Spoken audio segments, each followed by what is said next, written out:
Sean bendecidos mis hermanos, muy buenos días. Le habla a su hermano, su amigo Leoncio Montejoca. Una vez más con ustedes, hermanos, un gozo primeramente en el Señor poder estar acá en su espacio Tiempo de Reforma, amén. Yo quiero hablar hoy, hermanos, sobre un tema que ha sido muy mal enseñado, muy mal aplicado. No se ha visto crecimiento, no se ha visto un crecer, un madurar muchas veces en el cristiano, porque realmente, hermanos, se aplican mal los principios bíblicos, se aplican mal las enseñanzas de la palabra. Hermanos, vemos hoy en nuestros altares hombres que se levantan, hermanos, a hablar de un Dios que no conocen, hermanos. No conocen la naturaleza, la paternidad, lo que ese Dios en su naturaleza es, lo que por sus hechos, por sus acciones, ese Dios que es amor, que es bondad. Entonces sacan totalmente de su contexto. No, sí, Dios es amor, pero también es fuego consumidor. Cuando están sacando, descontextualizando un texto, porque lo sacan con pinza, ¿no? Y lo sacan de su contexto. Lamentablemente, hermanos, hemos visto como en estos tiempos personas que se paran a hablar de Dios y a decir que Dios es capaz de mandar una enfermedad para probar a sus hijos, para enfermar a sus hijos, para llevarse a sus hijos. Oiga, hermano, cuando no se conoce la naturaleza de un Dios que es sanador, dice la palabra que la deidad es un mismo sentir, es un mismo pensar. En Hechos 10:38 vemos como dice, cómo Dios ungió con Espíritu Santo y poder a Jesús de Nazaret, y estuvo haciendo bien y sanando a los oprimidos por el mal. Claramente dice que las enfermedades no provienen de Dios, hermano. Óigame, hermano, si las enfermedades provinieran de Dios, el primero que estuvo en contra de la voluntad de Dios fue Jesús. Porque Jesús no ponía, como dicen, no ponía una fila acá, bueno, póngase acá lo que enfermó mi padre, acá lo que enfermó Satanás, no, todos eran sanados. Todos eran sanados. Le estamos atribuyendo a Dios catástrofes. Le estamos atribuyendo a Dios tsunami, maremoto, ira, fuego de Dios. ¿Qué Dios estamos predicando, hermano? Cuando la palabra claramente establece que Satanás es el príncipe de la potestad del aire. Cuando se levantó la tormenta en la barca, hermano, y perecían los discípulos, el Señor reprendió la tormenta, reprendió los vientos de la tempestad y hubo gran bonanza. Si Dios hubiera mandado esa tempestad y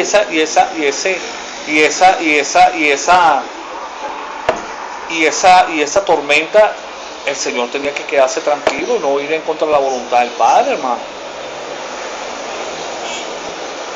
Que vemos situaciones en la Biblia que en el Antiguo Testamento, hermano, porque ¿qué es lo que pasa antes de comenzar con el tema de Job?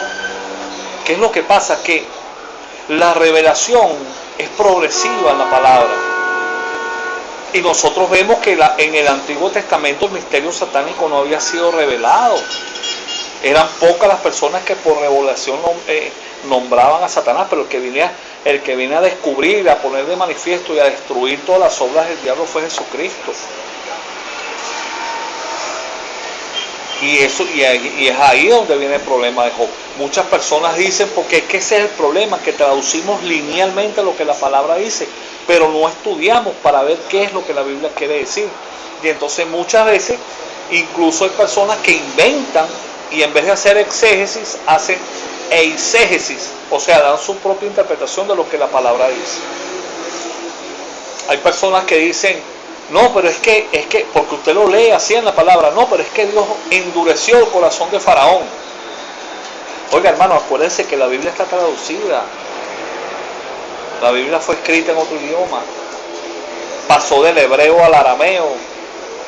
Y fue pasando a nuestros tiempos. Pero cuando usted analiza el contexto en la etimología del término, Dios no endurece el corazón de nadie, hermano, porque eso sería Dios mismo estar pasando por el libre albedrío, o sea, violar ese principio del libre albedrío que Él dio. O sea, si usted enseña con todo respeto, hermanos, ministros, si usted enseña que Dios endurece el corazón de Satanás, de los hombres, de Faraón, entonces usted lo que está diciendo es que Dios decide quién es salvo y quién no. Pero cuando usted estudia la etimología de los términos, usted se da cuenta que lo que sucedía es que cada cosa que sucedía, cada plaga que sucedía en Egipto era una oportunidad de arrepentimiento para Faraón, lo cual no hacía. Se atemorizaba, pero no cambiaba su actitud. No pasó como con Nabucodonosor, que después del proceso levanta sus manos y dice: conviene que yo declare las señales y milagros que ha hecho conmigo el Dios Altísimo. Daniel 4:2. Han sucedido cosas en el antiguo pacto, sí, pero sabemos, hermano, cuando se habla de que Dios ha enviado un espíritu para atormentar a Saúl, y entonces enviaba a David a tocar el arpa. Entonces Dios envía a David a tocar el arpa para que se calmara Saúl. Entonces después, cuando se iba David, le volvía a decir Dios al demonio que fuera a atormentar a Saúl. Y después, y así, ¿de qué estamos hablando, hermano? O sea, ¿qué Dios se está enseñando? ¿Qué Dios se está predicando? Que Dios puede, en el proceso de una enfermedad en una persona, Dios utilizarlo para beneficio, para provecho, para gloria del Señor. Es otra cosa. Pero no manda enfermedades, hermano. Estaba contando un ministro en estos días, estaba contando que una mujer que tenía un dolor, había un ministro que estaba predicando, estaba dando un mensaje, e hizo una oración para orar, pues, hizo un llamado para orar por las personas que tuvieran alguna dolencia, y esta persona se acercó y le dice: ¿qué le pasa, hermano? Y esta mujer, casi sollozando el dolor, le decía: no, hermano, es que tengo un dolor, pero yo sé que esto es de Dios, hermano, yo sé que esto viene de parte de Dios. Y el varón le dice: ¿qué usted me dice, hermano? Sí, porque es que un profeta me dijo que este dolor venía a mi vida para Dios enseñarme algo. El ministro le dice: wow, sí, hermana, bueno, entonces haga una cosa, sálgase de la cola. Sálgase, hermana, porque si yo oro por usted y usted se sana, yo me meto en problemas con Dios, porque si la voluntad de Dios es que usted esté enferma, entonces más bien yo no tengo que orar que usted se sane, sino orarle para que le duela más, para que se enferme más, para que usted aprenda más rápido. Y si se va, bueno, ponerle una lápida, en la lápida se fue aprendiendo. Hermano, porque ese es el problema, que nosotros nos creemos mejores padres que Dios. Me estaba diciendo una hermana en estos días que amo mucho, que ella se cayó y se partió un brazo, tuvieron que operarla y esto. Entonces veníamos hablando y me dice: no, lo que pasa es que esto Dios lo permitió para enseñarle algo a mi hijo. Inmediatamente tuve que soltarla: hermana, ¿de qué tú me estás hablando? O sea, tú agarrarías, usted, hermano, usted que tiene hijos, o usted agarraría un hijo suyo y lo lanzaría y lo atacaría contra el piso para enseñarle algo a otro, porque usted, no, siendo Dios, no tiene otra forma mejor para enseñar a una persona, hermano. ¿Usted lo haría? Discúlpeme, yo no lo haría. Pero sí enseñamos que Dios lo hace. Porque Dios es mejor que nosotros somos mejores que Dios, nosotros somos más buenos que Dios, nosotros somos mejores padres, mejores hijos, somos mejores gente que Dios. Y con todo respeto, hermano, esa es la basura que se está enseñando en los púlpitos en muchos lugares. Porque no se conoce la naturaleza de Dios, no se conoce el amor, la paternidad de ese Dios. que siendo el dueño del oro y la plata, no dio nada corruptible por nosotros, sino a su propio Hijo. Porque lo puso en una balanza, a Él y a nosotros, y pesábamos iguales los dos. Y porque este Hijo, por amor al Padre, en obediencia, dijo, heme aquí, envíame a mí, Señor. Entonces, ¿qué es lo que está pasando con Job, hermano? Vamos a ir este es el primer libro de la Biblia, se dice que es el libro más antiguo. Hay exégetas y estudiosos de la palabra que dicen que Job y Abraham eran contemporáneos. Pero bueno, esto se da manera de información, ¿no? Capítulo 1 de Job. Dice así, bajo la bendición del Padre, el Hijo y el Espíritu Santo. Hubo en tierra de Uz un varón llamado Job, y era este hombre perfecto y recto, temeroso de Dios y apartado del mal. ¿Escuchó eso? Perfecto, recto, temeroso de Dios y apartado del mal. Un santo de la palabra. Y le nacieron 7 hijos y 3 hijas. Su hacienda era de 7.000 ovejas, 3.000 camellos, 500 yuntas de bueyes, 500 asnas y muchísimos criados, y era aquel varón más grande que todos los orientales. O sea, un multimillonario. Sucede el proceso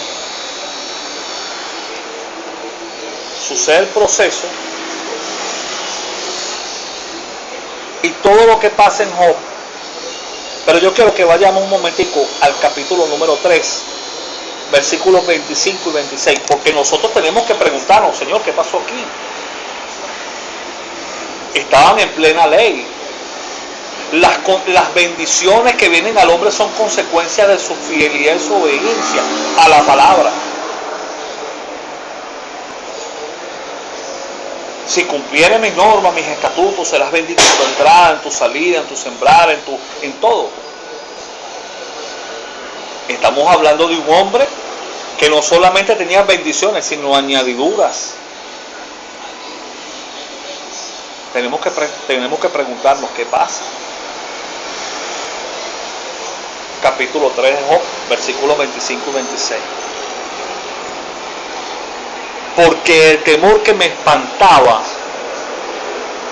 me ha venido, y me ha acontecido lo que yo temía. Lo que yo temía. Versículo 26. No he tenido paz, no me aseguré, ni estuve reposado, no obstante me vino turbación. Hay unas versiones que dicen, no hice de Dios mi asidero, mi seguridad, ni estuve reposado, tranquilo, no obstante me vino turbación. Hermanos, estamos viendo que sin fe es imposible agradar a Dios. Usted puede caminar una vida. Usted no ha visto, hermano, hay gente que van a la iglesia, gente que no se pierden una vigilia, que ayunan, que oran, que ofrendan, que dan, y están como una mecedora, hermano. Se mueven pero no avanzan. Hay hermanos que son, hermano, la iglesia está llena de falsa fe, presunción de fe. Somos ávidos para predicarle la fe al hermano, pero basta que una prueba, porque existen 2 tipos de pruebas, ¿sabes? Doquimazo y peidazo. El doquimazo es la prueba que viene de Dios para fortalecer el área de nuestra vida en la cual tenemos debilidad, que es una prueba para edificarnos, para llevarnos a otro nivel. Pero luego está la que viene de parte de Satanás, que es el término peidazó del griego, están en la palabra. Cuando usted lee la etimología se da cuenta cuando la prueba para el examen es de uno y para sacarte la voluntad de Dios el otro, que te mata, que puede acabar con tu vida, que viene para acabar tu familia. Señores, muchas veces nosotros, sin ser malditos, porque no podemos ser maldecidos, caminamos en terreno de maldición. ¿Por qué? Porque por causa de quebrantar principios, le damos derecho legal a Satanás, y son derechos que un Dios en su ética y en su moral respeta. Y es por eso, como enseñó mi maestro la otra vez en una forma, es por eso que Dios levanta el ministerio de intercesión. Por eso es que es tan importante. ¿Por qué? Porque Dios en su soberanía, ¿verdad?, levanta un intercesor para que por la oración de él, de esa persona intercediendo por mí, Dios tiene acceso en su soberanía para guardar. Porque existen momentos, incluso hasta tu vida física puede ser cortada por situaciones en las que nosotros caemos por apartarnos de esa cobertura. Es por eso que los intercesores, cuando de repente les viene una imagen a la cabeza de una persona que ni han visto, ni conocen, ni saben quién es, y probablemente nunca la conozcan personalmente, pero es Dios que está colocando para orar por esa persona. Por eso es tan importante, a la hora que sea, levántese. Cuando usted sienta una carga de orar por alguien, hágalo, porque es Dios mismo haciendo eso. Porque cuando decimos muchas veces que nuestra fidelidad a Dios permanece fiel, pensamos que es que somos infieles y hacemos lo que nos da la gana y Dios nos alcahuetea. No. Dios estableció un juramento, lo cual da a entender que no puede dejar de ser Dios para cumplir uno de nuestros caprichos. Pero Dios en su amor se crea principios que no establece, que no quebrantan sus lineamientos ya establecidos. Porque hay uno que está acusando, que constantemente está pendiente de ver cualquier... Y Dios no... muchas veces tomamos en cuenta eso como si fuera algo ligero, hermano, ¿sabe? No, que Dios hizo juramento. Dios estableció juramento, sí, pero es que todo juramento tiene su pena, un castigo, si no se cumple. Y en Dios, que es lo ético, lo magnánimo, no va a ser la excepción. Y estableció un juramento por Él mismo, porque por sobre Dios no hay nadie. Dios siempre está. Él es. Entonces, ¿qué sucede, hermano? En Job había falta de fe, habían temores, y de eso está llena la iglesia hoy en día. Hermano, hay gente en las congregaciones más por temor que por amor a Dios. Más por temor a un infierno, más por temor a perderse el cielo, más por el temor que si Dios viene, se quedan, que por amar a Dios, que por honrar a Dios. Y esas son las razones por las que verdaderamente no se debe pecar. Que eso lo vamos a explicar acá más adelante, hermano, con el favor del Señor. Vamos a hacer una sobre todas estas cosas. Pero hay gente que lo que está cargada de temor en las congregaciones, con un deseo en su corazón de pecar, de desbordarse, pero no lo hacen por temor, y eso lo hace un mal creyente. Porque no lo está haciendo o se está aguantando por un motivo incorrecto en su corazón. Señores, en el Antiguo Testamento el misterio satánico no estaba revelado. Es más, de hecho, hay muchos judíos ortodoxos y ultraortodoxos en estos tiempos que no creen en Satanás. Ellos dicen que la expresión de Satanás es la tendencia al mal que hay en cada hombre. Y esta gente eran hebreos, hermanos, en su mayoría, todos. Entonces, culturalmente muchos de ellos no sabían, no entendían. Se hace referencia al malo como el príncipe de Tiro, el príncipe de Sidón, el rey del norte. Pero no había una referencia clara. Solamente venía por revelaciones. Le vino a David, le vino creo que a Zacarías, a Esdras en el libro de Crónicas. Entonces tendría a atribuírsele a Dios todo lo que sucedía. Pero mire lo que dice el capítulo 38 de Job.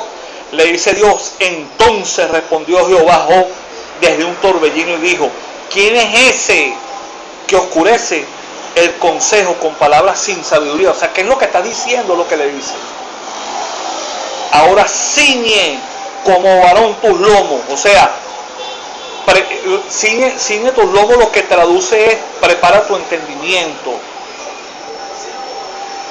Y te preguntaré y tú me contestarás. Y comienza todo el desarrollo de lo que Dios es, de su naturaleza, de sus atributos, sus cualidades. Y miren lo que dice Job en el capítulo 42. Porque fíjense, esta es otra cosa. Hombres de Dios que predican. No, la mujer de Job, esa sinvergüenza. Mira cómo le dice: maldice a Dios y muérete. y lo dejó. Señores, pero es que tenía más revelación la mujer de Job que Job. Porque si ese es el Dios que le estaba presentando, un Dios que él le servía, que le temía, y que le mata a los hijos, que le destruye todo, que lo enferma, maldice ese Dios y muérete, es lo que le está diciendo. Pero cuando Job entiende, ¿qué dice al final del capítulo 42? Y volvieron a él todos los que le habían dejado, o sea, su mujer, ¿con quién todo lo hacía Job? Las más hermosas de la comarca, con la mujer que le había dicho maldice a Dios y muérete. Entonces miren lo que dice el capítulo 42. Respondió Job a Jehová y dijo: yo conozco que todo lo puedes y que no hay pensamiento que se esconda de ti. ¿Quién es el que oscurece el consejo sin entendimiento? Por tanto yo hablaba lo que no entendía, cosas demasiado maravillosas para mí que yo no comprendía. Oh, te ruego, oye, te ruego y hablaré, te preguntaré y tú me enseñarás. Ahora mi comunión va a ser contigo. De oídas te había oído. ¿Qué era lo que oía Dios? Job de Dios. Habremos de decir, Jehová Dios, Jehová quitó. Sea bendito el nombre de Jehová. Pero venga acá, hermano, ¿dónde dice que Dios te quita lo que te da? Si el apóstol Pablo dice que irrevocables son los dones de Dios y el llamamiento. Y obviamente el contexto en que se habla allí es del llamamiento al pueblo de Israel, pero cuando habla de dones, habla de todos los dones. Dorea, domata, carisma, todos esos dones, incluyendo lo que te da. No te lo quita, hermano. Porque como un Dios ético, un Dios de moral, ¿quién puede con Dios, hermano? Entonces, si Dios te quita algo, ¿cómo Dios te puede pedir cuenta por lo que te quitó si Él fue el que te lo quitó? Él te pide cuenta porque tú lo perdiste. Perdiste tu familia y Él te la dio. Perdiste tu ministerio, Él te lo dio. Perdiste los dones que no los usaste. Por eso un Dios ético te pide, pero no porque te quita. Dice Job, habremos de recibir el Dios el bien y no el mal. Pero ¿qué dice Santiago, hermano? Toda buena dádiva y todo don perfecto proviene de lo alto del Padre de las luces, en poner mudanza ni sombra de variación. La voluntad de Dios para nuestra vida es buena, es agradable y es perfecta. Ese es el Dios que predica muchos evangélicos, hermanos, con todo respeto. Por eso, en vez de vivir un evangelio de gracia, como dice mi maestro, uno de mis pastores, mis maestros, estamos viviendo como unos desgraciados como evangélicos, hermanos, por estas mismas cosas, por estos mismos errores doctrinales. Entonces, ¿qué dice Job? De oídas te había oído, ahora mis ojos te ven. Por lo tanto me aborrezco y me arrepiento en polvo y ceniza. ¿De qué se arrepiente? De lo que dijo. Hermano, Job tenía una lepra, una sarna que no podía con ella. Dice la escritura que lo único que tenía sano en su carne Job era el paladar. Y no fueron unos días. ¿Cuánto duraron los males de Job? Lo dice la escritura, así como estuve en el vientre de mi madre, 9 meses, hermano. 9 meses viviendo ese suplicio.